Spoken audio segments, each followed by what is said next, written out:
తాయి. శరీరంలో water levels తగ్గిపోగానే కిడ్నీలో ఉన్న రాయి చుట్టూ ఉండే ఫ్లూయిడ్ అంతా ఆవిరైపోతుంది. అప్పటిదాకా నార్మల్గా ఉన్న రాయి ఇప్పుడు ఒక షార్ప్ బ్లేడ్లా మారుతుంది.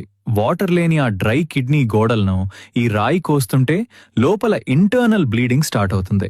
రాయి కరగటం పక్కన పెడితే అది మీ కిడ్నీని లోపల నుండి చీల్చేస్తుంది. వాటర్ లేకపోవటం వల్ల మీ యూరిన్ చిక్కబడి ముదురు రంగులోకి మారుతుంది.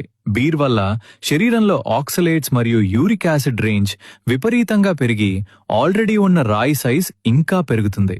అంటే మీరు రాయిని తీసేయడానికి తాగే బీర్ దాన్ని ఇంకా పెద్దదిగా మారుస్తుంది. ఆల్కహాల్ ఇచ్చే వాటర్ ప్రెషర్కి చిన్న రాయి బయటకు పడొచ్చేమో కానీ దానివల్ల కిడ్నీలు చాలా డేంజర్లో పడతాయి.